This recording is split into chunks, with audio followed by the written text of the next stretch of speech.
energetic with the penultimate tour in Dublin. So, whatever vitamins you're on, I want some. Well, I'll tell you what was really quite extraordinary was not really knowing. I mean, we had picked out the different areas where I felt like, oh, here comes Lana, great, Yes, wonderful. fabulous. Um, each reading had such a unique character to it, Yeah. and I could not have anticipated the extent of that. I mean, because some of them were truly connected to Titanic sites. Some were iconic literary venues, so they had those different feels. But each Mm. one, regardless, like, um, had just such a special feel. We were in Skibbereen, with Mish Maroney, the editor of Swerve, at the Lit Lounge, and we ended up doing. It felt like, now the venue only will hold. It's like an attic, and so it's very intimate, Mm. and it'll only hold like 25 people. And of course, we had like 10 just our readers, right? But it was almost like we were having the way that the attic space looked. I felt like we were on a ship. Wow. And we were like, oh, and we were reading, we sat in a circle and read just the poems in the round. And Lovely. Mhm. Afric McGlinchey was with us, the only time she was with us on the tour.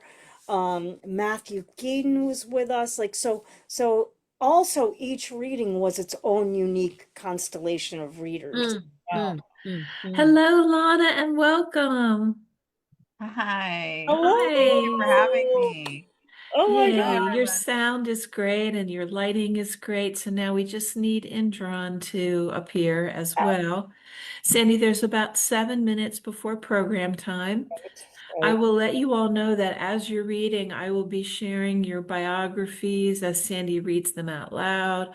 And then I will be sharing links to more information about you and your work and links to purchase points for your collections. In the case of Indran, I think inside the Zoom, he's going to be inviting people to email him because of where the book was published and that he will receive copies back in the US and be able to send it to them personally himself. Um, but he and I worked that out in advance and it'll all be fine. And and then tomorrow I will also uh amplify all that information again through Facebook. And please feel free to share or pass along any of that material as you continue to promote your wonderful new books. We're so glad to have you. And Yeah, for just letting otherwise, once we in. get started, I will be quiet and be in the background. And if you see later on that Don heads out a little early for a family event, and it's Mother's Day here in the Oh, States, and he yes. has an event this Congratulations to all the afternoon. mothers. Yes. Um, I will make sure, Sandy, that the live stream is closed and the recording is stopped on time after you make your Thank closing you. remarks. Thank you so much, Kim. Have a wonderful reading, everyone. About 5 minutes till showtime. 5 minutes. There we go. Now, the good news is Indran is not here, but even if he slips in, he's an old hand at this, so we won't worry. Yes, he's been with us many times, and he kind of rolls like this. We're not Yeah. panicking. If it was Thank another you in advance, person, we'd be a little everyone. worried, but we kind of know how things go, so it's okay. And just a reminder, the order that again we'll be going in is Michael, Nessa, Indran, and then Lana. And Lana, have we done a little sound check with you yet? And welcome and thank you for your beautiful books. Oh my, I think Kim said I was good. yeah, yeah, you sound great. I mean, Yeah. I don't ever, yeah. I just like to double check because The one time we don't double check will be the time when something's happening and we don't know Mhm. something's happening and all, all that nonsense. Right. I usually, for your introduction, well, when you're reading a lot, or when you're reading maybe alone, I usually do bring out. Oh, okay, great. Okay, so I just want to show it to you in honor of you. I'm not going to probably show it during the. Thank you. Thank you for that, Sandy. I, Yes. You I, know, I'm actually having a book come out that has a portion of Starry Night on the cover because that's how much of an addict I am to that oh my painting. gosh. So it's going to have a little excerpt of the painting on it, Oh, which I'm that's excited beautiful. about. Well, we continue to let people into the room, everyone. And we'll be doing that just in the first couple minutes. So, hopefully, don't worry as you're seeing people come in. Um, and we're doing that behind the scenes. It's a very nice crowd. Welcome to everyone who's already in the Zoom room with us. We've got just about 3 minutes to go before we begin our just exquisite new book showcase for May. I'm thrilled for this particular constellation of wonderful humans joining us with their beautiful collections, which, with the exception of Indran's, I don't have. I've recently been able to acquire all of the collections. I've been enjoying them. I'm trying not to make special requests, but I'm not going to make special requests. But I'm just astounded and in awe of the work of which I was before anyway, because I'm familiar with all of your poetry and so grateful to have the four of you together. I think you're really going to be in beautiful conversation with each other. Um, and Kim, nice work, nice work. Kim put this particular constellation together very, very quickly as I was just getting back from Ireland. So we're very, very happy to also be able to feature your books when they're so new. It's really nice from time to time to be able to have folks whose collections have just been launched and just come out. So all right, well, we're just about a minute away or so, and we're still letting folks in.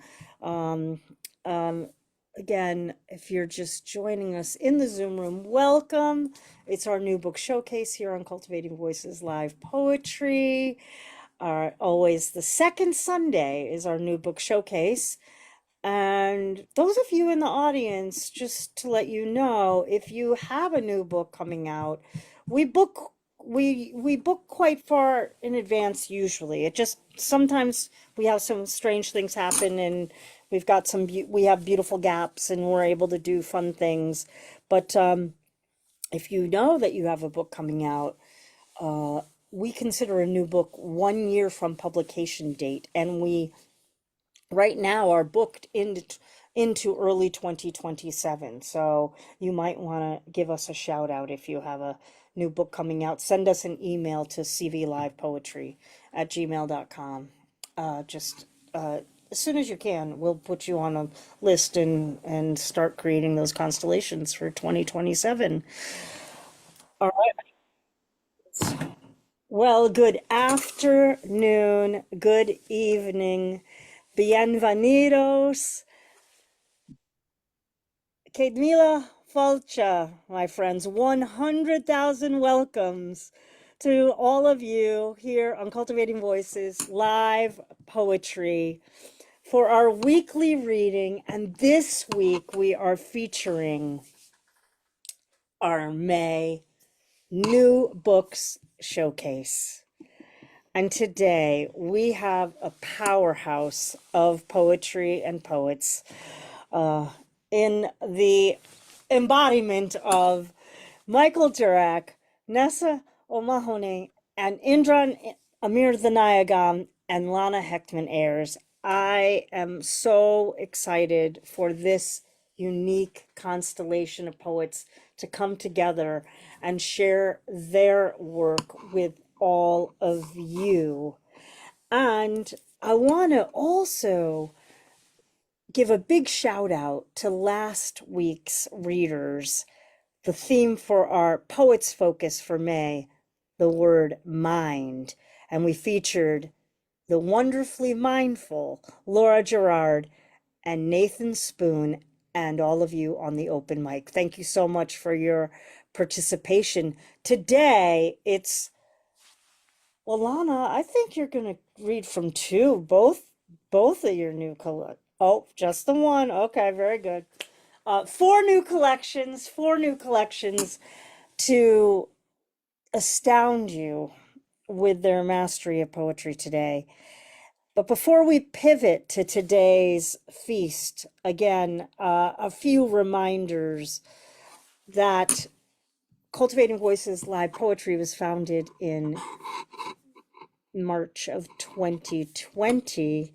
We are an international, intersectional, intergenerational Facebook group and reading series, and we have over 5,600 members worldwide in our on our Facebook group. So if you are listening on our recording for the first time, if you found us on YouTube or found us on Facebook, please feel free to join us on Facebook, where you'll get to see every week announcements of upcoming readings from the world, literally from the world, as well as announcements for upcoming calls for publications, and build community. We've had so many people make enduring connections with each other, people being discovered and bringing out their first books after having met someone right here in one of these Zoom rooms.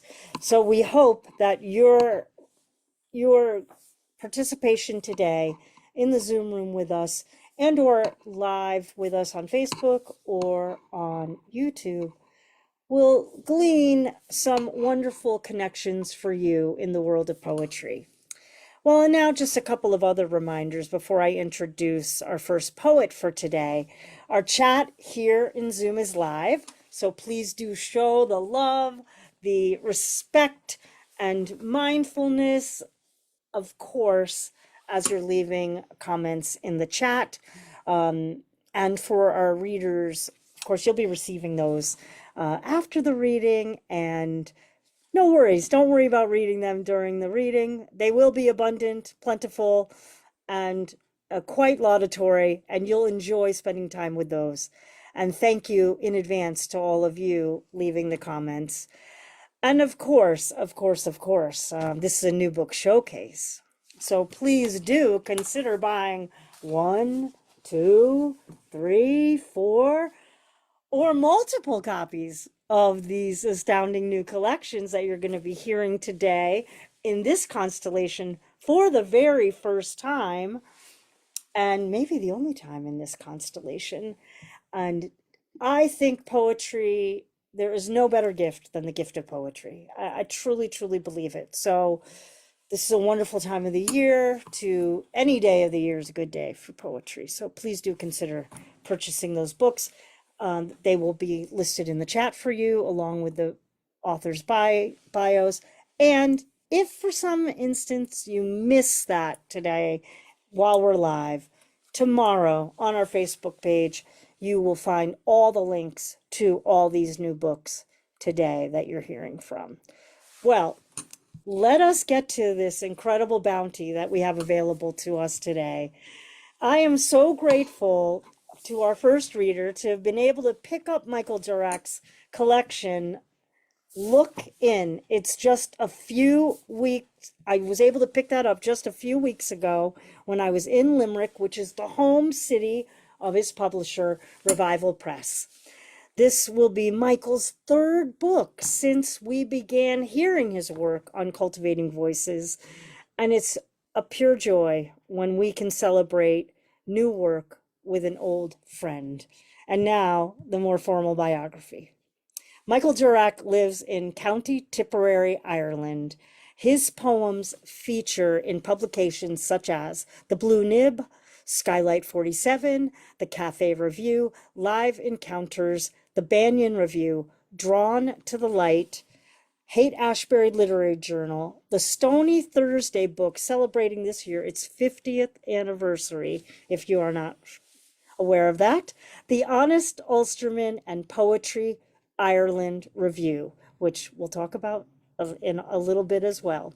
He is the author of a memoir in prose and poems, Saved to Memory, Lost to View, from 2016, and 4 poetry collections published by Revival Press in Limerick. Where It Began, 2017, Flip Sides from 2020, which was his first book that he shared with us here in our new book showcase. This Deluge of Words, 2023, and the new collection, Look In, from 2026, of course. Please welcome Michael Durack.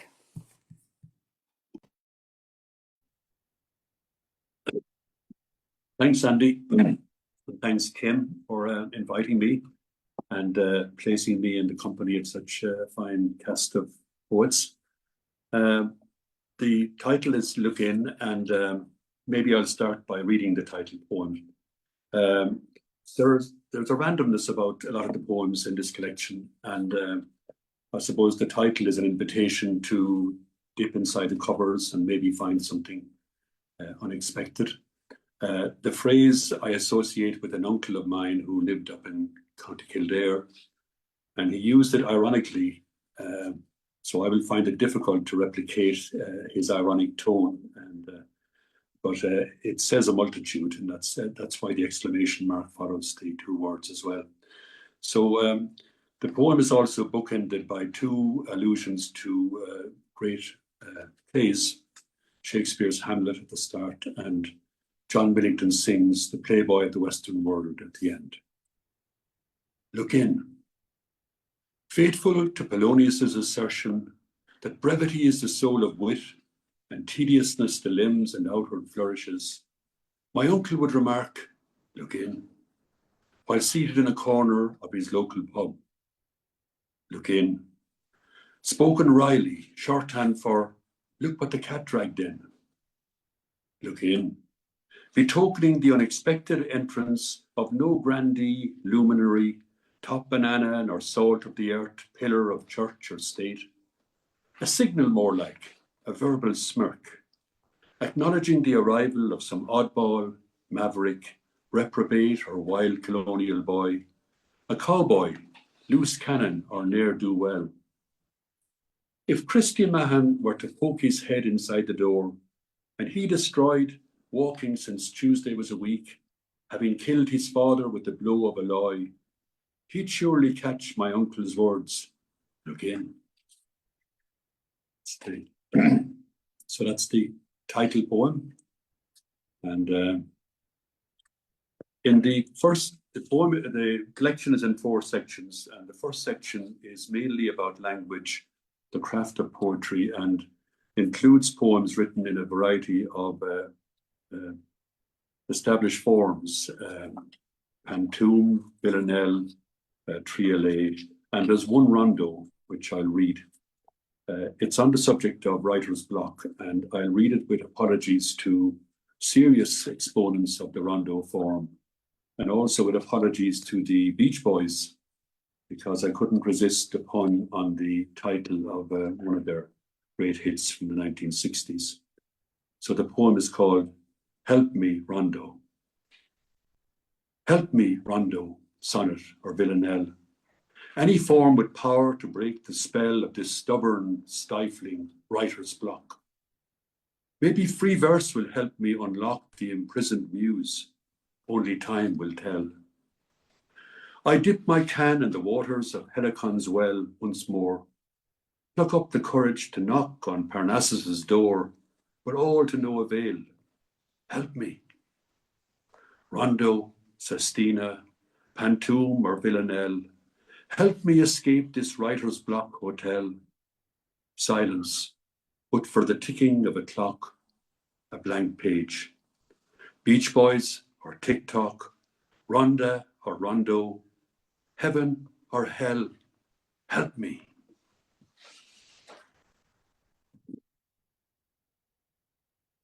Thanks very much. The next one is a very short one, and it's a triolet of sorts. And it's about an actress whom I was very keen on in my late teens, in the 1960s. And the poem focuses on her, I presume, her two most famous roles. It's called Girl on a Bicycle, Girl in a Bus. Unforgettable, that would be Catherine Ross, lurking on the handlebars of Butch Cassidy's bike, or bridal costumed in the back seat of a yellow bus with Ben, the graduate. Etta, that's Catherine Ross, in distant Bolivia, caught up in that outlaw chaos. Or Elaine in California, demure and ladylike. Indelible memories of Catherine Ross on the bus and the bars of Butch Cassidy's bike. Thank you. Yeah, I'll move on to a different theme. I live in County Tipperary in Ireland, and in the northern part of the county, and down on the southern edge in the town of Carrick-on-Suir, there was a great Irish poet, Michael Cody, who died a couple of years ago. I'm sure Nessa is very familiar with him and his work. And I was fortunate to meet Michael on a number of occasions. I got to know him. And Michael has written a number of poems about transformed landscapes or streetscapes and about vanished structures, buildings, etc. And these poems resonated with me because the farm on which I grew up in Tipperary, in rural Tipperary, was more or less obliterated as a result of the building of the motorway, the M7 motorway. So this poem is called Recycled, and I've included as an epigraph a line from a Michael Cody poem. There, as clear as day, it all no longer is, from The Invisible Hotel.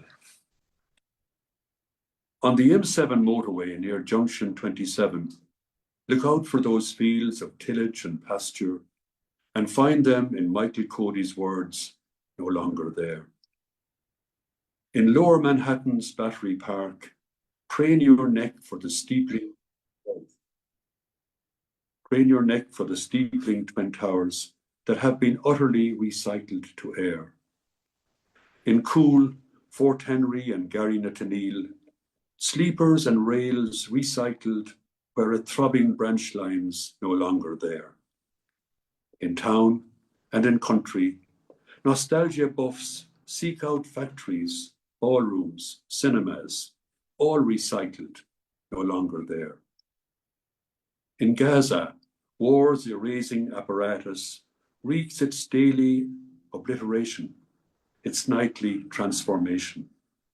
Hospitals, schools, streets and houses, no longer there. Mineral, vegetable, animal, human, recycled to dust and air. Thank you. Michael, before you get started, Yes. I noticed that the recording had just stopped. So I want to just interrupt for one moment and see if we can get that recording back up. And I think Don is probably working on that. Let me see.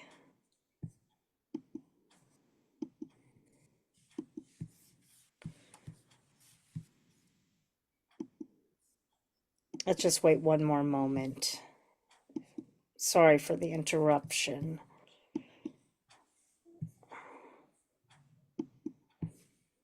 Don, shall I go on, Don? I think we're okay. Let's just keep Okay. going. Yeah, All right. I don't see that it's recording, so it had said that the it's recording. okay. That's okay. It's recording on Facebook. Very good. Thank you so much. Sorry about that, Michael. No problem, Kate. Okay, no. I've included in this collection a 10-poem sequence on the endurance expedition to Antarctica led by Ernest Shackleton back in 1914 to 1916. Endurance is my Titanic, I suppose, if with reference to Kim and Sandy and their involvement with the Titanic project. But the Endurance expedition was looked at objectively an absolute fiasco. The ship never reached the Antarctic landmass. But out of that failure or fiasco came a remarkable story of survival and endurance to match the name of the ship. So I'll read one poem from that sequence. The ship was beset in ice not long after it headed for Antarctica. And then after drifting helplessly with the ice currents, it had to be abandoned and it sank. And then the men camped on the ice for 4 or 5 months before having to take to the lifeboats and search out whatever shelter they could find. So that's where this poem begins, when the men were leaving the ice for the island of, turned out to be Elephant Island. And the poem is called Hussey's Banjo. Hussey was a little meteorologist who played the banjo. 2 pounds per man, the weight allowance for the personal belongings of the men of endurance. When they abandoned the ice floe they named Camp Patience to hazard survival on Paulette or Elephant Island. 2 exceptions to that 2-pound limit: the surgeon's medical supplies and Hussey's musical instrument, a 5-string zither banjo that Shackleton deemed brain food and vital mental medicine. So, while the James Caird rode the monstrous waves of the Southern Ocean, seeking a lifeline in South Georgia, the men on Elephant Island formed a male voice choir for Saturday afternoon concerts in the Snuggery or Billabong.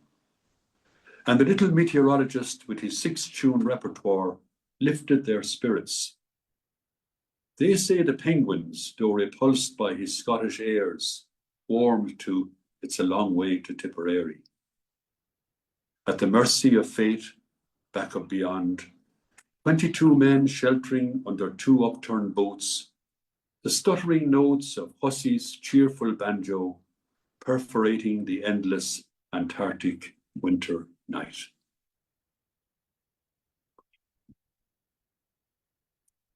Thank you. I mentioned at the outset that there's a randomness about many of the poems, and there's certainly an element of serendipity about this next one. I was browsing on Google Maps, looking at the names of local townlands in my home parish of Newport in Tipperary and neighbouring parishes. And the name jumped out at me that I hadn't come across before. It was the name was Controversy. And the irony is that I grew up maybe 4 or 5 miles from this place. And only now did I discover that there is such a townland, tiny 30-hectare piece of land. Its Irish name was Talamh an Clonper, meaning the territory of the disturbance or whatever, controversy. So the more I looked into it, the less I found out about controversy, because it didn't have much to boast about. So it did produce material for a poem, so I'm grateful for that. Controversy. Not looking for controversy, I found it 4 miles from where I grew up, as the crow flies. Controversy, Talamh an Clonper. Staring back at me from my iPad screen, a place I had not known existed, but Google knew. Its all-seeing eye identified Controversy as a townland in the county of Tipperary, in the barony of Oney and Ara, in the civil parish of Killascully, an irregular pentagon, a 30-hectare patch of ground. Farney to the west of it, Garone to the north, Monia to the east of it, Gortshan to the south. No trace of settlement and controversy, though a road runs through it. The national census had no truck with it. Griffith's valuation took no heed of it. Not a soul, it seems, courted controversy, was mired in controversy, or tainted by it. Controversy excited no interest, good nor bad, controversial only in name. That's my controversy. I don't know how I'm doing for time. I just have a few short ones lined up to finish. Another element of serendipity is in this next one. Sandy and Kim are regular attendees at a Zoom forum based in Cork and Limerick called Lime Square. And coming up to Christmas each year, Lime Square issues a challenge to its members to write a poem including 5 words that are randomly assigned. It's called a 5-word challenge, and we all do our best to try and meet the requirements of the challenge. So last December, the words assigned were heron, killing, dulcet, dust, and understated. So not much in common between those 5. But they pointed me in the direction of Wales and the Welsh poet Dylan Thomas. Maybe it was the heron, I suppose, was the prompt. So I wrote this little poem called Dylan Thomas at Larne. And Larne is the setting for Under Milkwood, a famous radio play. And it's situated just a few miles from Fernhill. Dylan Thomas at Larne. Over Sir John's hill, the fiery hawk on his killing spree, the small birds sacrificial, and the stately heron bowing on the priestly shore. Meanwhile, from his dusty writing shed, the poet sends forth his whirl of language, breathless, not understated, dulcet, not jangling, a shape-shifting murmuration of words, brimful above Fernhill and Milkwood.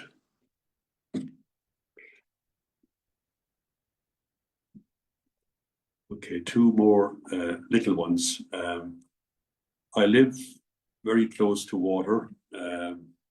Loch Derg, one of Ireland's largest lakes, the River Shannon, which is Ireland's longest river, and there's a canal running beside the river also.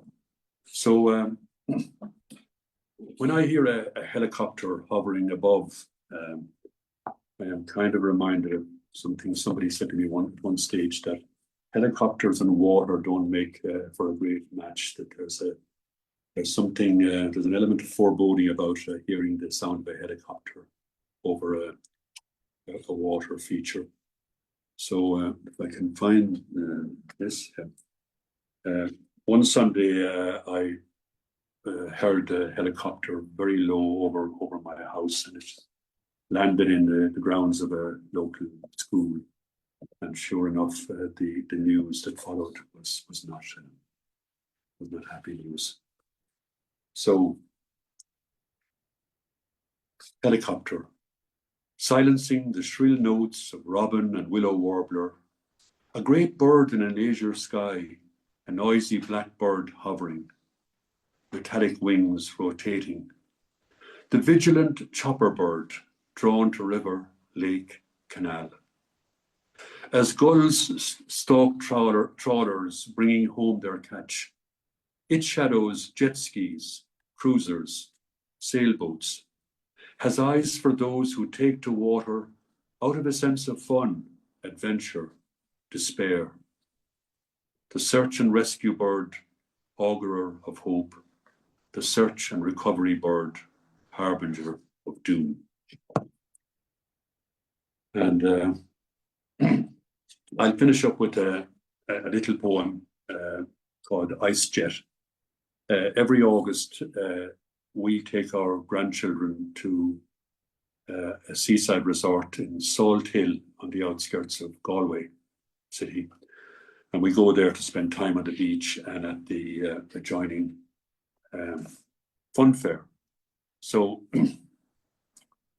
the Ice Jet is one of those rides that the more daredevil of member or grandchildren love to go on. IceJet, Galway, Salt Hill, Curry's Fun Fair. Grandchildren board a sled car of the IceJet ride. We wave, take photos from our smartphones. Before the thing kicks off, accelerates. 2 minutes in, they are hurtling by at 100 kph. We strain to catch a fleeting glimpse of them, to catch a glimpse of their fleeting childhood. There one moment, gone the next. Thank you very much. Thank you very much, Michael. And the new book is Look In from Revival Press. And I just want to note a couple things. A reminder that, of course, links to purchase are in the chat for those of you with us here live in Zoom. And I really do love this kind of the window image on the cover, you know, that invitation and the fact that the wall of the book, which would be the wall outside the window, is like totally black, almost in silhouette, and it's really, really drawing you to what's beyond that window, what's inside the book. And of course, being the Titaniac I am, when I was reading, I felt that affinity with the endurance and was really so pleased to see an entire section there, as well as what I feel like is one of your signatures, which is using forms, but also always referencing, music and popular culture.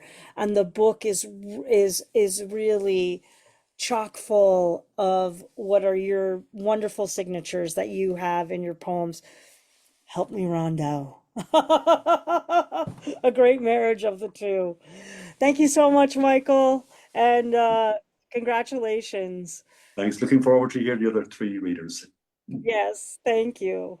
Well, and with that, let us move on to our next reader. I was also going to say that really water is kind of the ice of the endurance and the water of Lochgar, where actually I was around water a lot this time when I was in Ireland.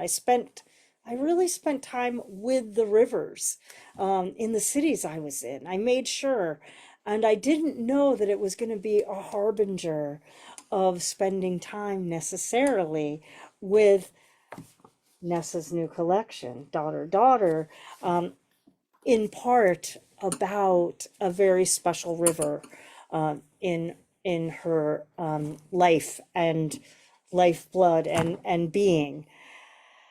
Well, my joy at having Nessa O'Mahony join us today is matched only by my sadness that I missed seeing her read at her launch by one day. And I know you don't know this, Nessa, but I almost changed my plane ticket so I could go to the Strokestown International Poetry Festival just to hear you read. I wasn't able to finagle it, but and people in this room know that I was talking about doing it. It just didn't happen.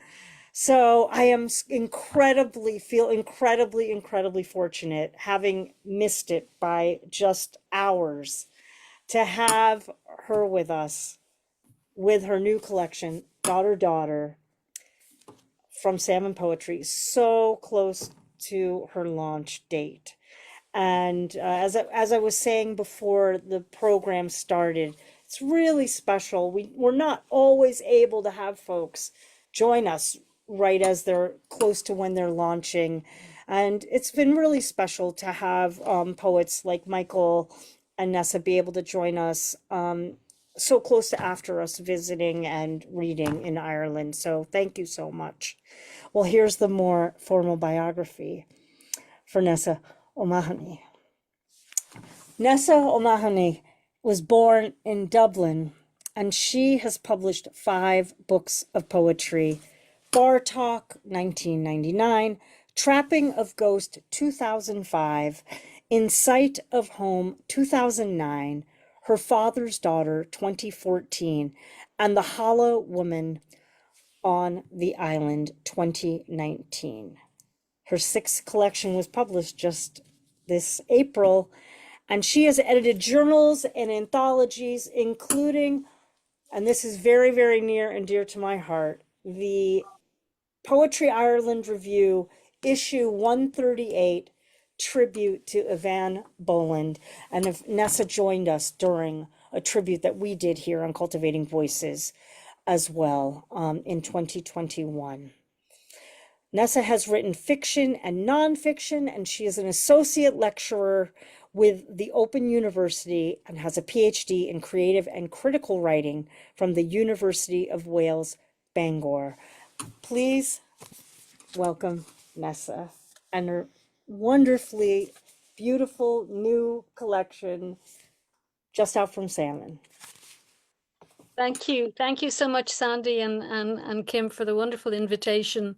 It's my first sort of online reading of the book, so I'm still kind of finding my way in terms of a set and how things go.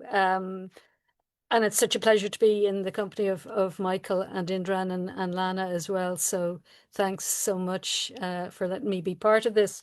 I think Dodder, I describe it as my midlife crisis book, but that would give me a life expectancy of 120. And I don't think that's in anybody's best interest, especially mine.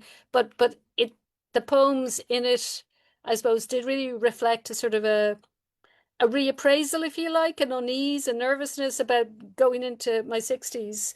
And that was before I realized that I was going to need major surgery a few days after my 60th birthday. But I suppose things were sifting as well, in that I was, along with my four brothers and sisters, now part of the sort of ongoing care team for my elderly mother, who has dementia. Brilliant, wonderful, wonderful woman, just forgets a bit. And I think some people in the room may have had the experience of a parent and having responsibility for that parent in a way that one didn't before. And again, writers being writers, poets being poets, it's all very personal, isn't it? You're kind of looking at your beloved parent and thinking about what that means for you, I suppose. So that was all feeding in. And so the book ended up being a sort of a tripartite meditation on identity and relationships and what were you now in your 60s. And the river, the Dodder, became an important stand-in, I suppose, because immediately after the surgery, and people may know, you can't lift anything heavier than a teacup for about 6 weeks, and you're very limited in how you can exercise and where you can walk. So the Dodder is a river, 27-kilometer river in Dublin, that goes through my neighborhood, and I grew up on its banks, if you like, not literally, but would go for walks with my dad there. So it was flat enough to allow me to start getting back into regular walking. And as I walked along the river, I was thinking, well, I want to write about my experiences now, but I've done the concern about, illness in the past, and people aren't interested in this, and what can I do? And so the plan became how to write about the river and how to imagine the river as a person. And then gradually that person became a sort of a cranky post-menopausal woman. Surprise, surprise. And so the center section is, poems both in her voice, but also a more objective voice. And then the third section of the book allowed me to sort of explore places that I love, but, perhaps places that are under threat of development. Pay tributes to writers who I'd loved and lost. So I think there's a transience going throughout the book in different ways. So I'll begin with a couple of the Mammy poems. I did give the book to my mother, and she read, and having initially liked them, forgot that she liked them and said, well, I don't know who wrote those poems, but they're very pretentious.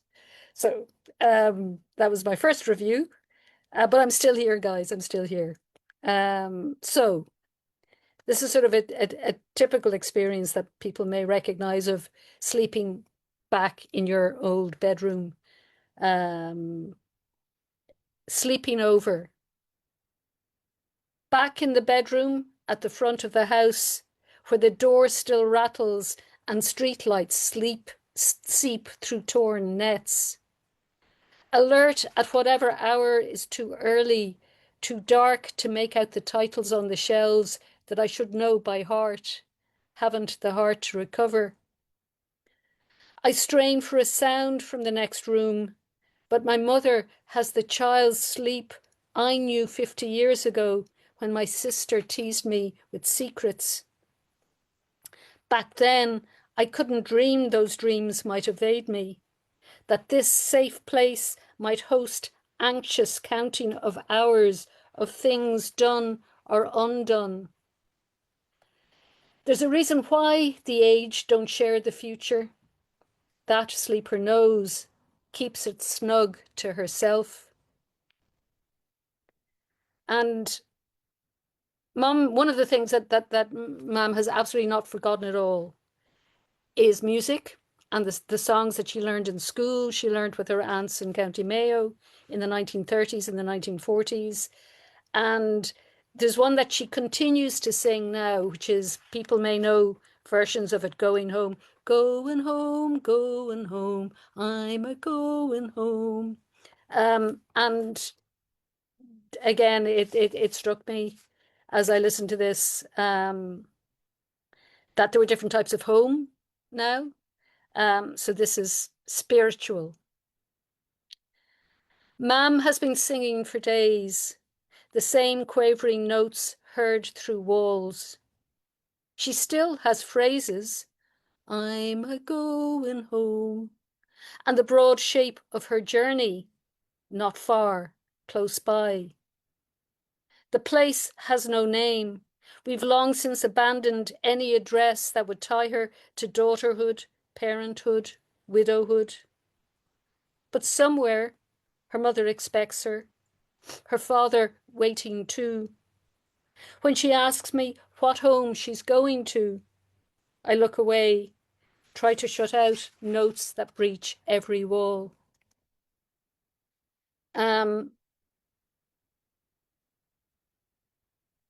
This is a poem I'm incredibly proud that, I'm unlikely to see my gravestone, but there is one place in County Galway that has my name on a plaque on the wall, and it's a poem about the Claddagh ring. I'm wearing it tonight, as I always wear it. My mother gave it to me.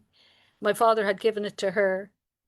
And so they have a poetry trail in Galway City, and they carve into stone selections of poems that have relevance to the city. So I was so proud and chuffed when I was told that they were selecting this poem, Claddagh Ring, to go on the actual Claddagh Ring Museum on Shop Street, where it was bought.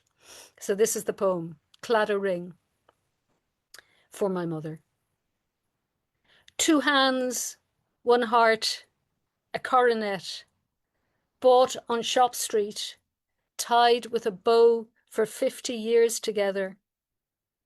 One hand veined blue, tremoring on his lap as he learned patience in corridors and waiting rooms. The other wore it proudly, till flesh shrank on bone, the gold loosened. Their daughter wears it now, heart inward on the middle finger to show she's taken, that two hands grasped hers tightly once, loosely later, her heart crowned with love. So it's still there. It's still there. So it sort of moves. I don't write love poems, especially. Not overtly love poems.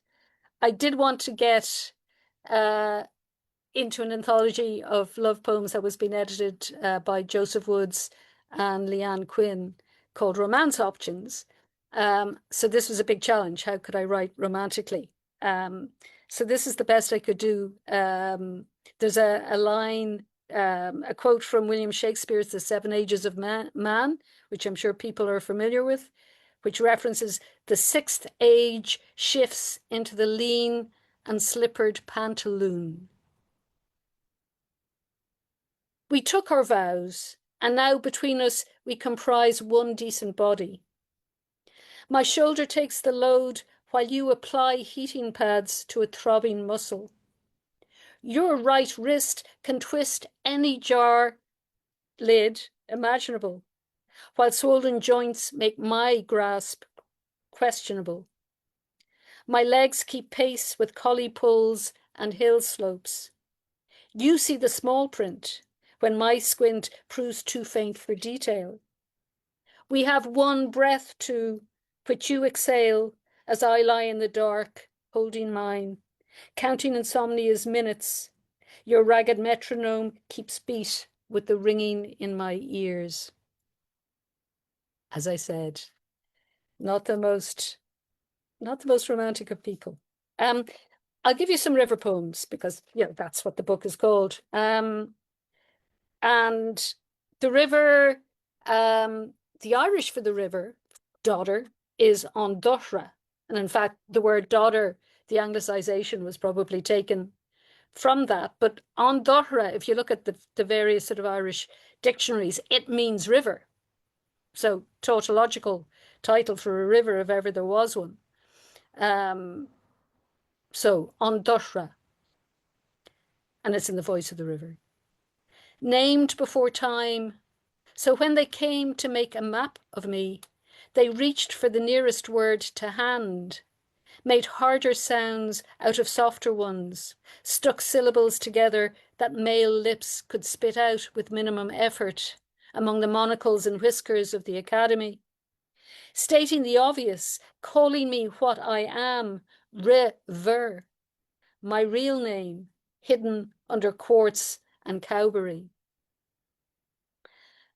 So this river is a tributary or a companion or a sister to the larger river, the Liffey in Dublin. As in all families, there is sibling rivalry. And this poem reflects this. It's called Never Were There More Devoted Sisters. Your one gets all the attention. Just because she rises further west, goes deeper down among mountainy men, she's given the title of main river to that pile of dirt downhill they call the capital. And then the nonsense starts. Who begot who? Who's a branch, a bleeding tributary? Who gets bragging rights to the feather beds and the state she keeps them in? Which of us was first in Ptolemy's map? Gets the most mention in books nobody reads anymore. And all that Latin, what a poser. She's nobody's daughter, no high king or god or cupbearer, just a trickle of wet silt that gravity makes greater. I do have two sisters, but I wouldn't claim. No. People were reflected in these poems. So the final Dodder poem of the sequence is there's a source poem, and then the final poem is To the Sea, because the Dodder enters the Irish Sea in Dublin Port in Great Grand Canal Dock, where it joins the Liffey, and together in harmony they go out to the Irish Sea. They say when you turn 60, you become invisible. Try 60 millennia of rising, trickling, flowing, spurting, curving bank sides, pushing industry's wheels, slaking the thirst of dirty dubs, rinsing their muck, their nappies, johnnies. Sticks and stoned till the tide urges, water thickened with bladder wrack, the egrets pick round, and the salty air's raucous with seabirds. I trundle on, loosen my stays in the sight of two bridges. A church can't stop me now, the gap's widened, the lock opened. They say I joined the sister. It's the other way round. The muddy old broad can't keep up with me in the last dash to sea. And don't be giving me guff about evaporation, clouds and restarts. You can take those watery cycles and shove them where the sun don't shine. So, sublimation. I'm just going to finish with two. And Sandy mentioned the lovely tribute that Cultivating Voices did for Ivan Boland in 2021 that I was proud to be part of. I wrote a poem in her memory, which is included in this, and it's set on an island called Valentia in off the coast of County Kerry, and I try and get a holiday there every year if I can. And it mentions a killeen, which is the Irish word for an old sort of burial ground, traditionally where people buried unbaptized children. But in many cases, they were based on much older, perhaps, 4,000, 5,000-year-old places of commemoration. So this particular killeen in Valentia is one that has had activity for 4,000 to 5,000 years. Killeen, in memory of Ivan Boland. You'll find it on the highest road transcribing the island from sea to mountain top. Watch long enough and patterns of stone, angles of earthworks reveal careful placement, the habits of memory.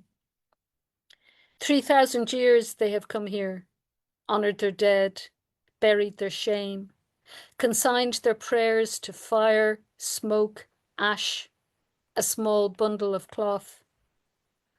Unnamed even in God's eyes, but remembered century after century. If not the loveliest spot on the island, it's the most forgiving, offering the warmest embrace of bog and grass, where nothing grazes, not even the hares run through it.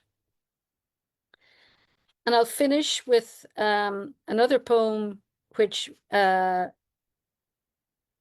was written in memory of a writer. I'm not sure if Breda Wall Ryan ever took part in any of these readings.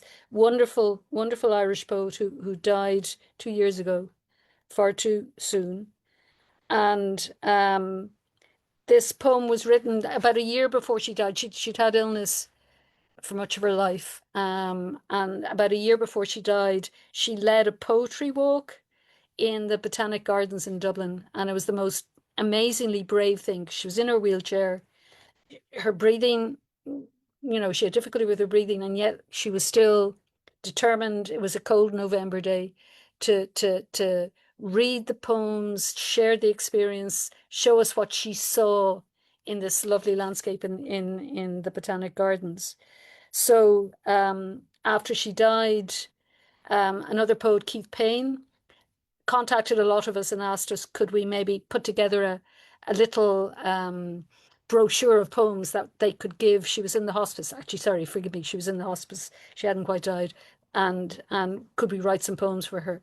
So I sort of sat down and wrote this, and not realizing that they'd give it to her to read. So it was one of the last things she read, to my great pleasure, that she got a chance to see how I felt, how we felt about her.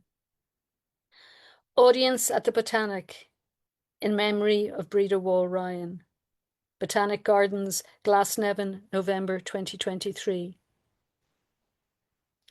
That morning, we would have followed you anywhere, though you'd laid down the path with perfect care, planned the route tree by tree, line by line. Each stanza just right for the view of soaring trunks, of specimen plants, of redwoods, of light glistening on glass on the great palm house. What mattered a raindrop or two? You gave us the reason to pause and listen. A tiny bird, breast red and damp with November, hopped to the wheel of your chair. You were always the poet who could stop robins in their tracks, still their song for something sweeter. Thank you.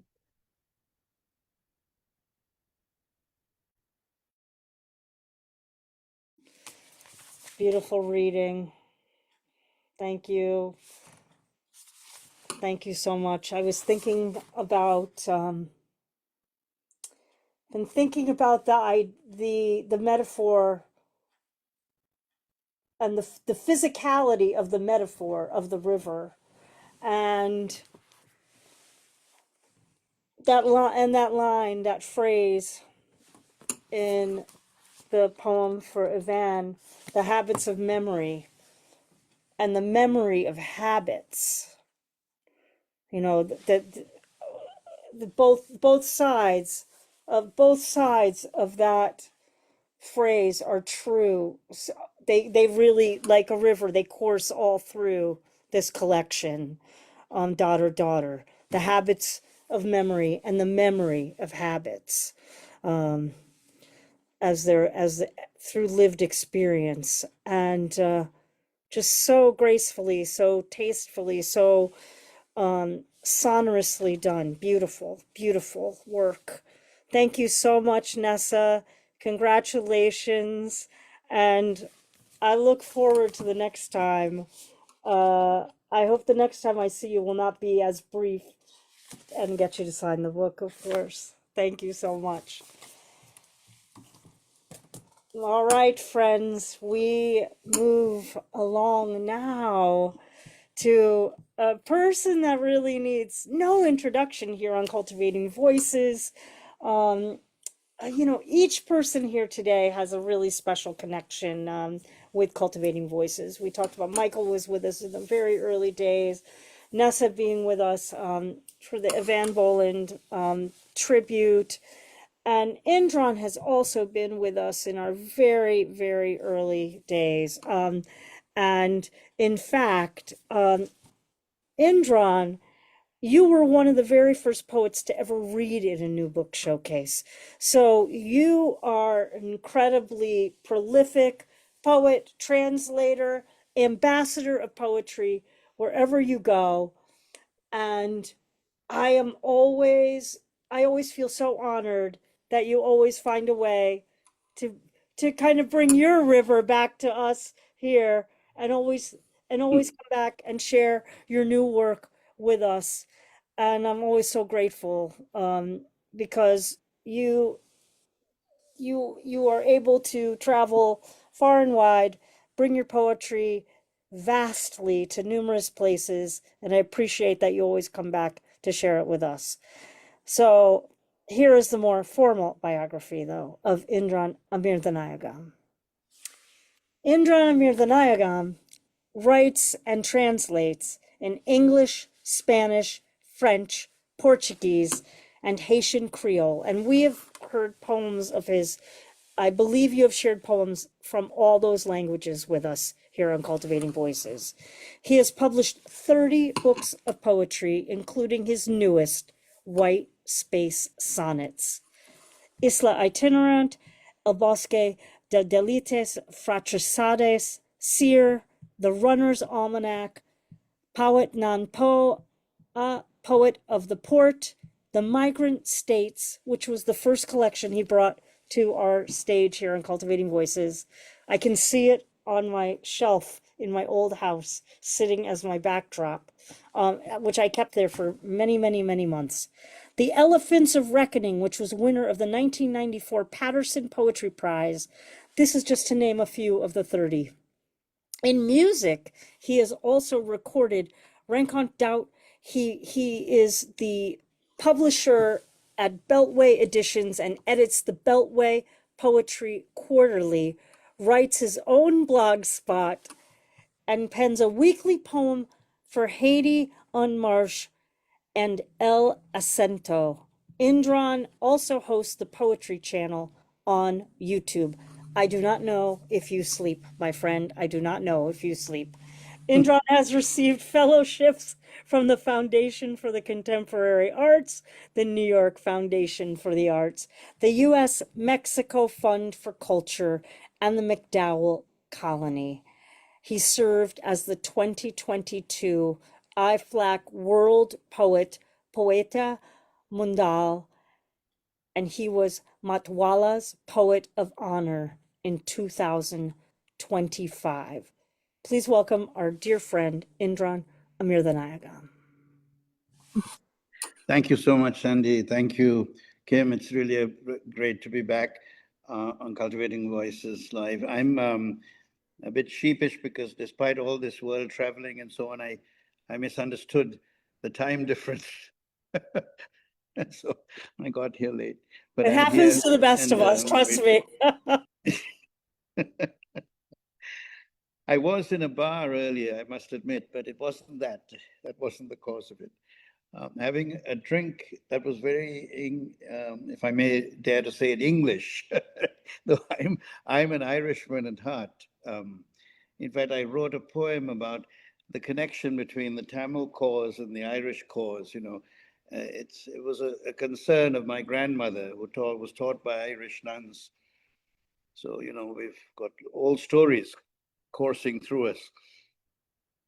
And I'll read from White Space Sonnets, which is a new book just published in Sri Lanka by Sarasavi.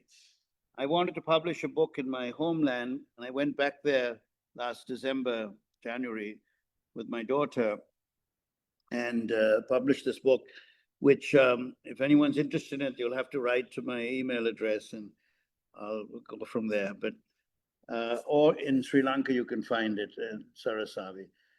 It's a collection of sonnets, but I call them free verse sonnets. So yeah, there goes the rebel in me. I mean, they do have the appearance of sonnets, you know, the 14 lines, the Volta and so on, but they're not quite to order in terms of the patterns set up by our forefathers and foremothers. Fawn in light. Light the candle when you wake. It will shine in the haze, help you make your way to wash, to dress, to prepare for the greater light of day. Or if the sun pauses behind a cloud for a few hours of gray, do not worry. Light you carry in heart and mind will warm and direct you to put melancholy away in a book written a long time ago up on your shelf. Consult it when you wish, just to know it has been overcome, made ink on paper, healed in verse, printed in past time. Now you have new light to guide, fawn ahead in the wood, looking at you with curious, wondrous eyes. Open window. Imagine this. We could meet over coffee or a meal and decide where to go next. The partnership already exists. The ship has left harbor. The plane is flying at 30,000 feet. But this squall is of concern. I know it comes from an unadulterated fear of the ancient curse that moved one Greek to write a tragedy, another a farce. But we can fly through it. We are as removed from and as close to Greece as the unity of time and place and action. We are on the same coast. The wind is up. Let us embrace, leave a trace in blood, write this page. The book is divided in 3 sections. The first one's called Love, and then War, and then Love Again. And the war taking place when I was writing these poems was the invasion of Ukraine by Russia. But of course, you know, I'm writing other poems these days with other wars in the background or in the foreground. Another poem from I'm also obsessed with deer in this book a little bit, and I see them every day as I walk, when I walk near my home in Rockville, Maryland. Doe and child. I'm not finished yet. My gaze is steady, my hands are firm. And the soothsayer reading my palm told me I would have 3, and the new mother would be bright and young, a doe leaping over the stream. I lay down my hat and take out camera and pen. This is no amusement for an older man. I'm here to play, and you, my love, I invite you to the dance of spring, the clawing closeness of summer, autumn leaves dropping, and bare branched winter. I represent all seasons now that your love courses through my blood and mind, my doe, my kind. And writing these poems, I have to write a poem about roses. So this one's called Launching Roses. Roses are a solid bet for your arsenal. They wake up the heart from its customary repose in the ennui of days, whiffs of perfume, buds opening, moments of redress, renewal, sense and scent coming together, all the disparate disappeared, and the newly jostling love knocking on the door of the heart, saying, cheer up. If spring is not coursing already, it is starting to sprout.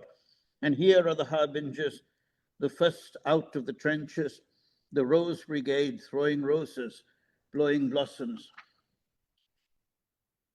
Then I'll move to the section on war. I'm a migrant, as you know, the Migrant States, one of my books, Sandy mentioned. And the poetry of migration has been an obsession of mine ever since my first book, which a very lovely comment by A.K. Ramanujan. He wrote that, welcome to the poetry of migration. So that phrase stuck with me. And I'm going to sort of be trying to understand what that means as I keep writing as a poet. This poem is called From the War to Guinea with Love. The tradesman from Guinea has lived in Odessa for 14 years. He is afraid. In one day, all of Ukraine's airports shut down. In one night, heavy bombs fell just outside of town. They're falling now. Russian soldiers landed on the beach and are marching towards Kiev. The horror, the sadness, it is happening. Shock and awe, awful, wrath, madness.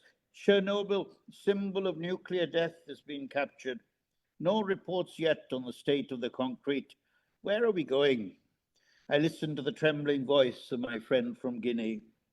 He says he will watch and wait for another day or two, huddle at home by his television in the apartment block. If fighting comes to this neighborhood, then he will call Guinea, ask to be flown out. How many diplomats has Guinea posted in Ukraine? How many cars and planes? Airports are shut, but the sea flows by Odessa. Our tradesman has lived there for 14 years. He knows people with boats. He has sold them houseware. He will ask them to take him away past the battleships to Guinea.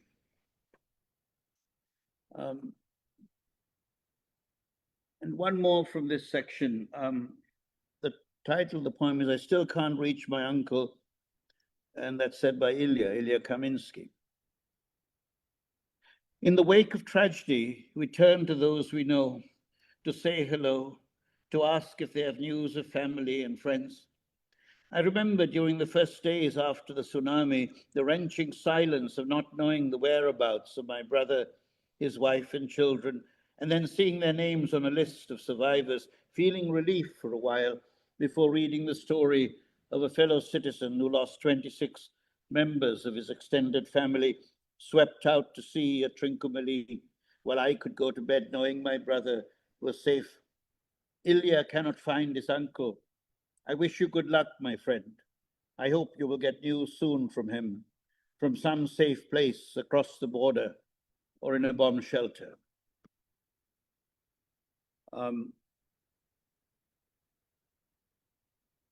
Let me move on to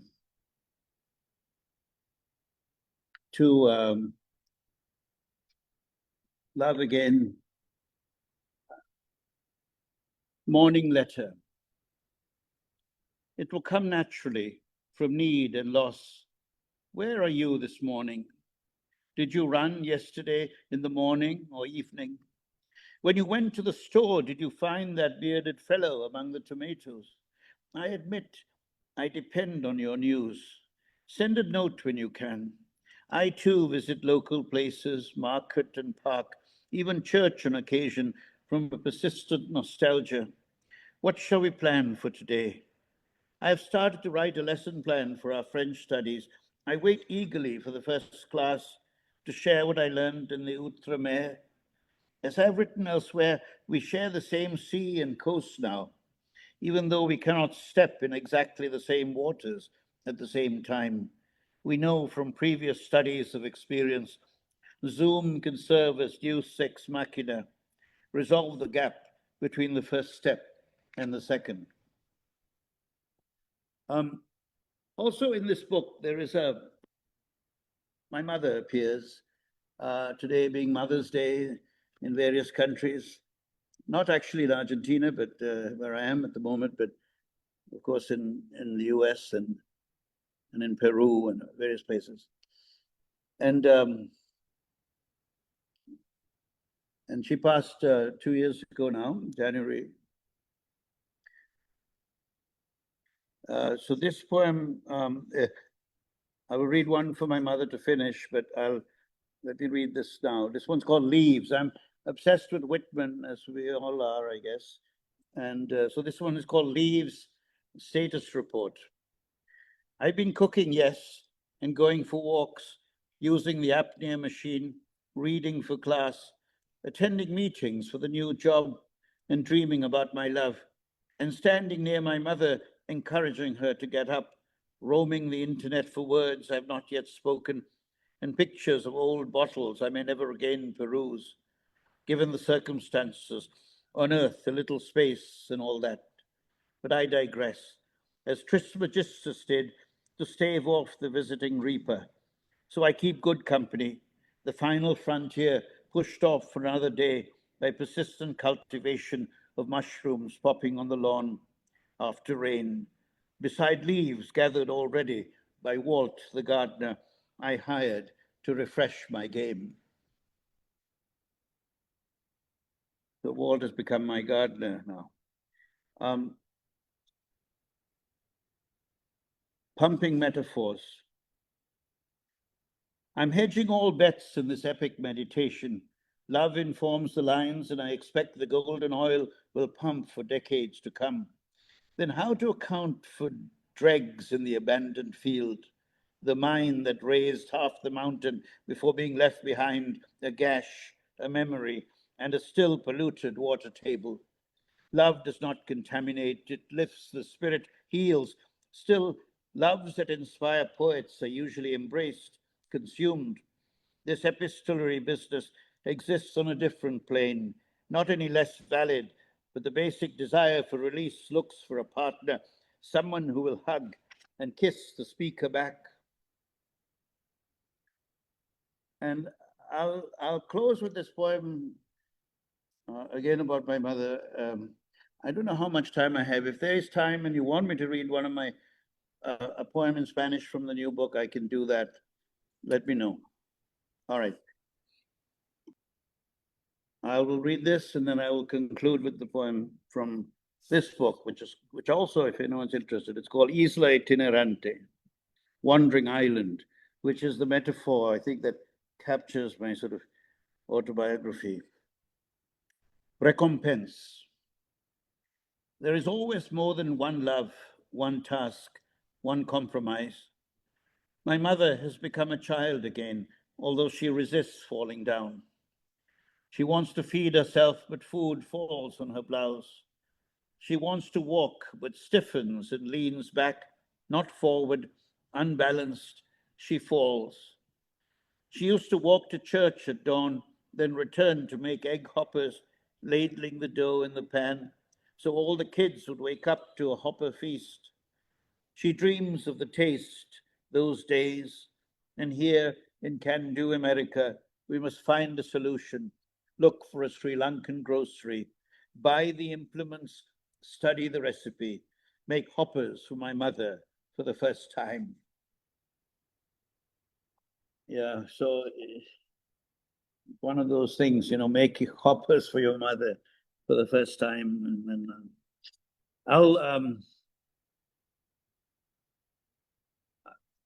I'll read a poem from Isla Itinerante, the title poem. Now, I'll tell you it. Let me. It's It's on page 31, by the way. Anyway, and it goes like this, and I'll tell you about the poem a bit afterwards, if you like. Isla itinerante. Soy una isla que se mueve sobre la faz de la tierra. Me muevo adentro y me muevo afuera. Nunca me quedo tranquilo en unos brazos, en la mesa de una cocina. Nunca me quedo abrazado y guardado en una joyería. No me atrapa ninguna pareja, pero mis hijos sí. Ellos me detienen por un rato y me muevo de nuevo con un poema. Detrás de una chica, al observar un pájaro. Soy pacífico, nunca aprendí a cazar con armas. Le pido disculpas a mi abuelo, gran hombre, pero de su tiempo. Ahora estamos frente a una crisis distinta, la desaparición repentina de 40 o más % de las especies en esta tierra donde me muevo, y estoy muriéndome lejos de mi patria, aunque me pregunto cuál será la patria del poeta. Te doy 3 posibles respuestas: el verso, la metáfora, la página en blanco. So I'm talking about this. I'm an island that moves over the face of the earth. I move inside of myself. I move outside. I'm never tranquil in somebody's arms. At the table, at the kitchen table, I never remain embraced and kept in a jewelry box. No couple traps me, but my children, yes, for a while. And then I move again with a poem. Behind a woman observing a bird, I'm pacific. I never learned to hunt with arms. I ask forgiveness from my grandfather, a great man, but of his time. Now we are facing a different crisis. The sudden disappearance of 40 or more percent of the species on this earth where I move. And I'm dying far away from my country.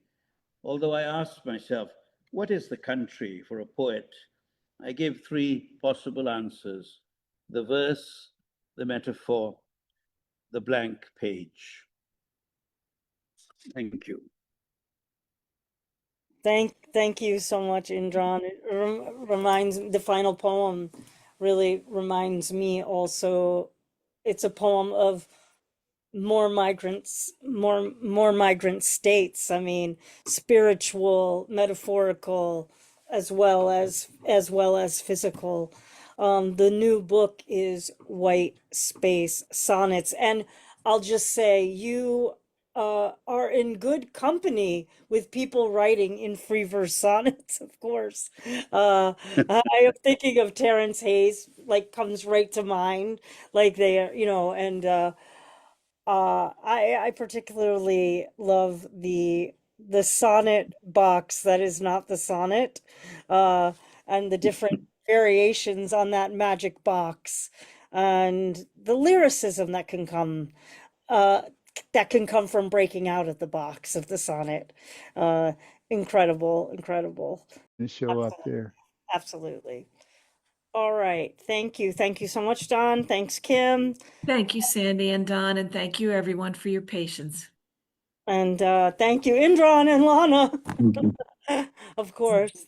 Again, the book is White Space Sonnets, and you can contact Indran directly through his Substack to order the collection. And that information, of course, will, I think Kim will put everything in the chat maybe once again, since we probably have lost our ability to see the chat prior. And of course, those will be on our Facebook page tomorrow. Well, I'm going to introduce our final reader for today. And I want to just say that Lana Hechtman Ayers has talked about on many places, including the Rattlecast, and other spaces where she's given readings that people kind of consider her the poet of grief and death, and you've talked about that quite extensively. And interestingly enough, today, the new book is Still Life with Sorrow and Joy. But what I wanted to say about that moniker that kind of follows you around is that in looking through absorbing this new collection, which is absolutely stunning, gorgeous, beautiful. I'm reading the poem "Hungry," where you have an epigraph from your dear mentor, really a person who you'll talk about, I know, so I'm not going to say much, but you begin with the line, "Come with your pockets full of contemplation, with your jangly coins and restless fingers. Come unannounced by contrails or heralded by crows who notice everything and every one of us." You know, I think that fine line between life and death is one so deserving of all our contemplations. And so, in that regard, I actually view you as a poet of contemplation. I view you as like the exquisite poet of contemplation, the depth that you go in a poem. I would travel anywhere to travel with you in your poems. I love where you take your work. And I'm really grateful that we get to honor you, your new book, and your work here today, even with the trickster in action. So, without further ado, let me share the formal biography of Lana Hechtman Ayers. Lana Hechtman Ayers is a former New Yorker whose favorite color is the swirl of Van Gogh's The Starry Night. She's shepherded over 150 poetry titles into print as managing editor of 3 presses. And there are some folks in this room who are the incredible beneficiaries of your amazing vision, Lana. Still Life with Sorrow and Joy, The Poetry Box 2026, is her most recent collection.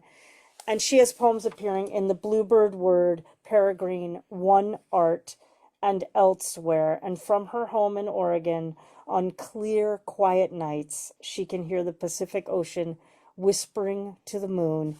And are we ever grateful that we get to hear you whisper some poems to us this afternoon, evening, wherever you are, we all are in our various time zones. Thank you, Lana, and so sorry for the technology glitch. Oh, thank you, Sandy. I think that's the universe trying to spare everyone from my poetry. I really do. But you guys are brave for coming back. And thank you for mentioning Patricia Fargnoli.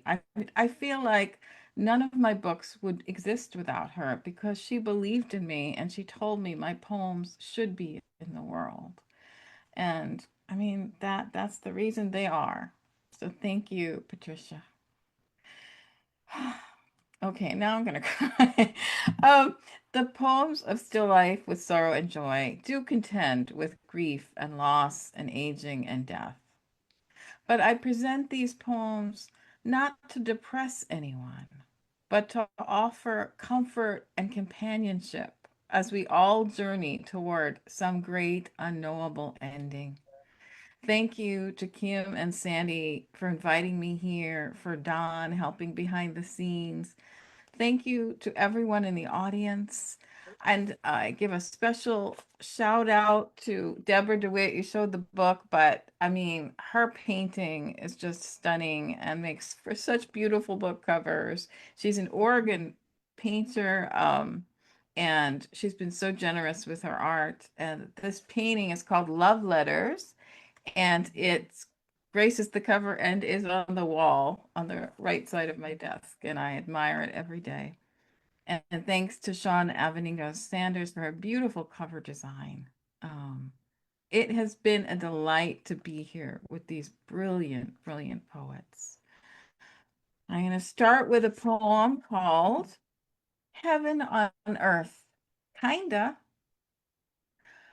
I want the dead to stop dying immediately, retroactively even. I can't handle another dead dog, dead aunt, dead lover, dead plumber, dead fly even. Why can't we all just live forever? Learn to eat less, tighten our belts, scrunch ourselves to occupy smaller spaces. Cats do it all the time. Or maybe grow wings, go aloft, mingle with all those buzzy flies who won't be dying either. Live in balcony tiers in the stratosphere, a sky full of people blocking out the sun, the sunrise, the sunset. Sounds like hell to you, doesn't it? The overcrowding, the dark, the starving, the stink. But just think how sweet it would be if your grandma and her grandma too were still around to kiss all your boo-boos. And look, there's great, great, great, great, great, great Uncle Carl waving, rising above the moon, saying, grab a beer and head up soon. The barbecue on Cloud 9 starts at noon.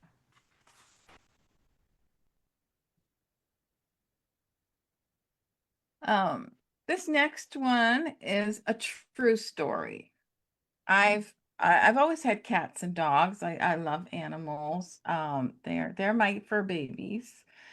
And so this is a true story.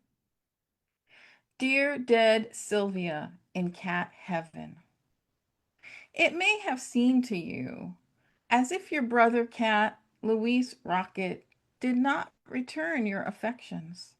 His warning hisses as you neared, claws out, paw swipes to your ears, sudden barrage of nape bites. Now, nuzzling his muzzle to the fabric that still holds your scent, he oversleeps in your chair. He stares up at your empty perch in the cat tree, mewling softly. He's stopped washing his head. All this proof the living are never more lovable to us than when dead.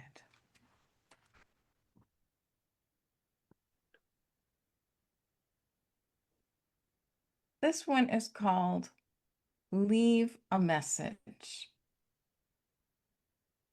Each day I long for the metric trill of a defunct rotary phone plugged into the void like on a Twilight Zone episode.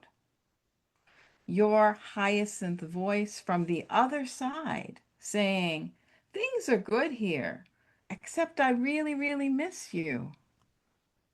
Don't our lost loved ones miss us and the spring peepers, rain on the roof, and the moon winking or full-eyed? Or is it all baking bread scents in heaven, great sex, strolls on the beach, gazing at this blue ball our earth is? Or is it only us missing them? Their life forces like wild rivers we forded on rafts of forever love. To them, maybe we're not even distant memories, just nagging gnats to swat at eternity's endless picnic. Perhaps the conclusion of life is the one true answer. Pencils down, books snapped shut, everyone there gets an A. We, the living, here, forlorn, Merely gumball machine treasures locked away in cedar chests our beloved dead no longer have any use for.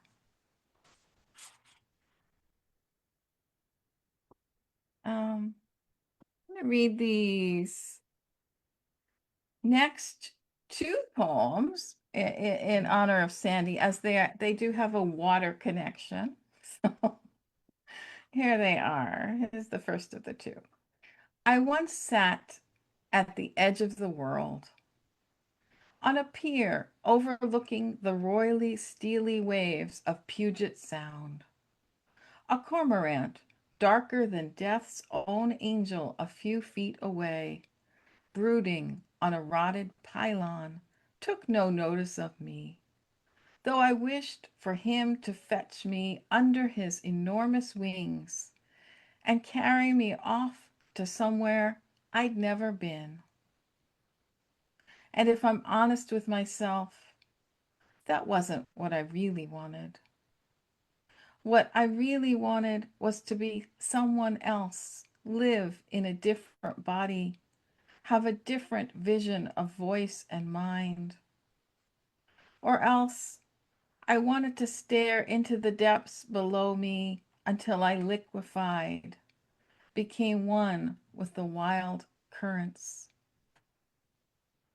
I stayed until the wind stole my hat that had been my father's, a gray fedora with a grosgrain band, and it landed We're going to get atop the minutes. water, Oh, wonderful.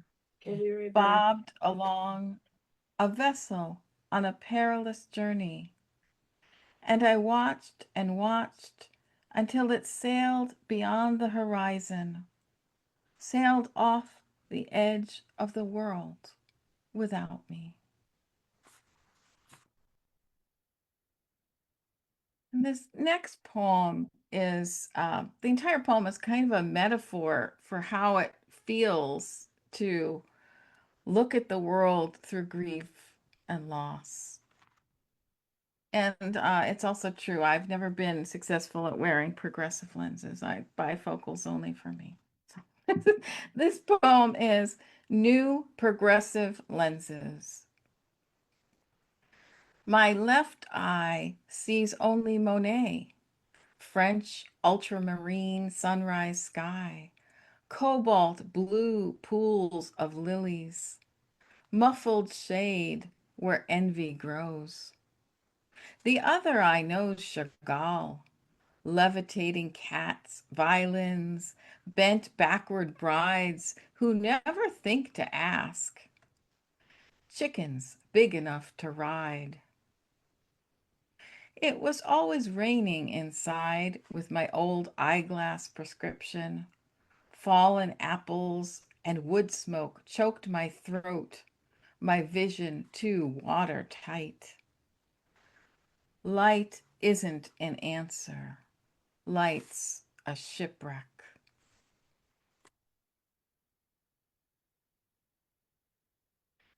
These next couple are pretty short. This one is called, I think the title is longer than the poem.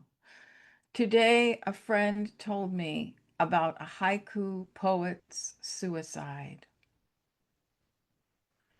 April Hale, elegy written in vanishing ink. News of your death. A break in the storm after too many days of storm. Trampled grass, broken limbs, leaves washed clear. The sky, a blue door that opens both ways. Okay, and this is my next to final poem. My dad was quite a joker and was always trying to make people smile. So I hope this one will make you smile. It's called Writing Your Own Epitaph. It's easier than you might think. What letters should be engraved in the heavy quarry stone or laminated in gold on plaque beset in the wall of the mausoleum, or simply printed onto memorial trifolds to be handed out at your funeral? The key is to be brief, pithy, to mean well. My dad requested his epitaph at a time when words didn't come easily, or when they did, made little sense. The cancer having metastasized to his brain having been erased by the radiation. And still, one moment, not long before his end, he looked at all us sober souls sadly loitering by his hospital bedside and said, "Here's what I want on my tombstone. I felt better yesterday." And we laughed. After we left his room for the night, Mother said, "No way." But then Daddy died, and my mother did something she'd never done in my lifetime of knowing her. She relented. Visiting Dad's grave over the years, it never ceases to amaze me how strangers strolling by, catching sight of his epitaph, point, laugh, sometimes a little titter, other times an outright guffaw, in a place where laughter is largely absent. I want that too, an epitaph that's a final act of kindness to strangers. My dad's favorite dad joke: "What do you call cheese that isn't yours?" "Nacho cheese." So that's my epitaph, folks. And this is the last poem. Um, and they say when you have a brush with death, your life passes before your eyes. So this is one possible of my highlight reels of many. So here we go. This is the final poem. What stays? Daddy's eyes, blue as milk glass morning glories. The way clouds can take the shape of unvoiced desires. Cedar trees waving their arms like passengers leaving for a long journey on the high seas. Rainbow parrotfish nibbling my toes in the balmy waters of Bermuda. Shy fireflies in childhood's hydrangeas. The night meteors arced across the sky, spelling out my grandmother's name.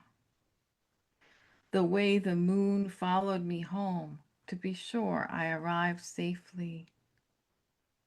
My grandfather spinning the wheel and winning a teddy bear for me at the fair. My cat Frederico snatching a toy helicopter out of the air and dropping it at my feet.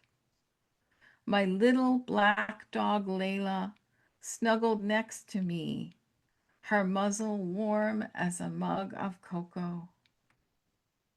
The moment my beloved knelt down in the sand on one knee and said, "Forever." Thank you, everyone. Thanks for coming back. I wouldn't have missed it for anything.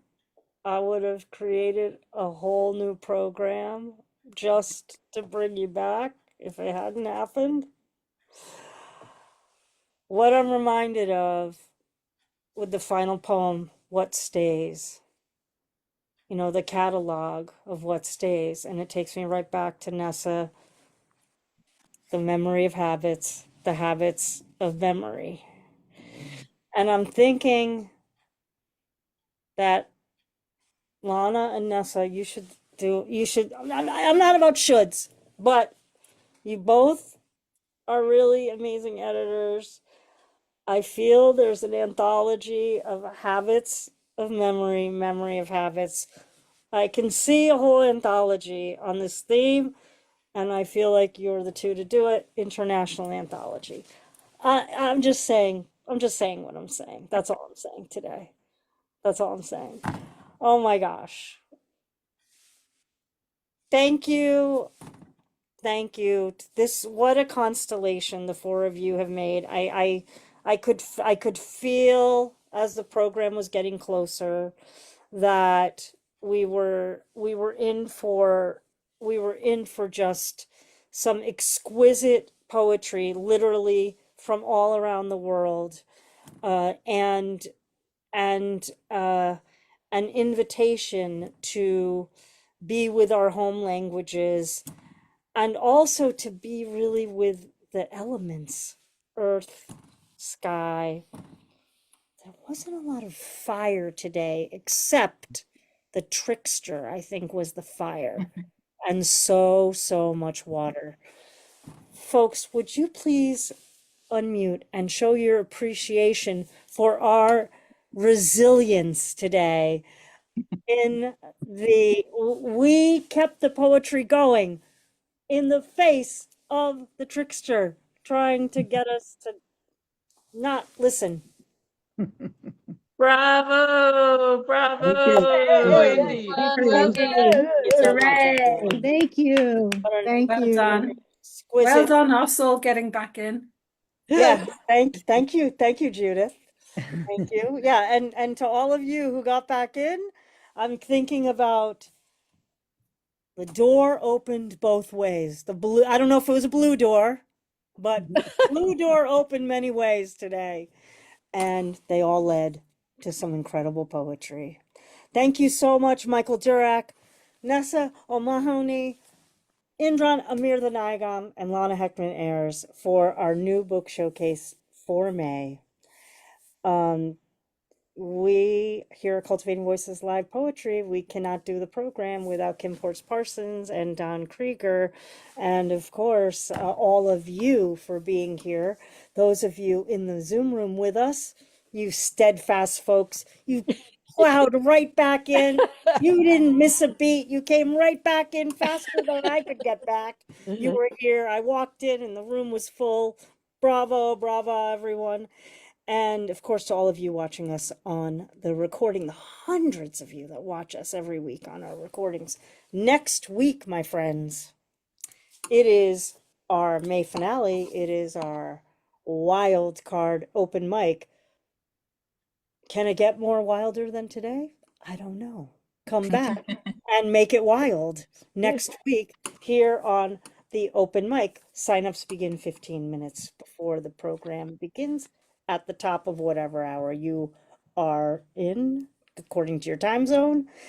And again, I wish you all, those of you who are in parts of the world celebrating Mother's Day, I wish you and your families a joyous celebration.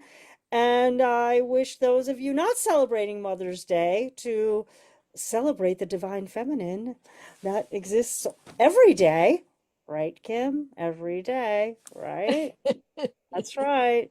And to all of you, I wish you a week full of poetry that sustains you.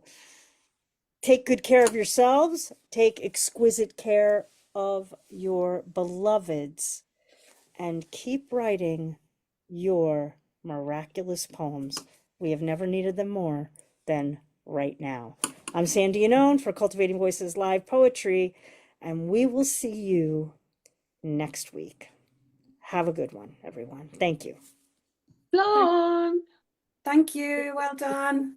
Thank you. Sandy, you as the host can stop the recording, but I can no longer do that. Oh, I will stop the recording.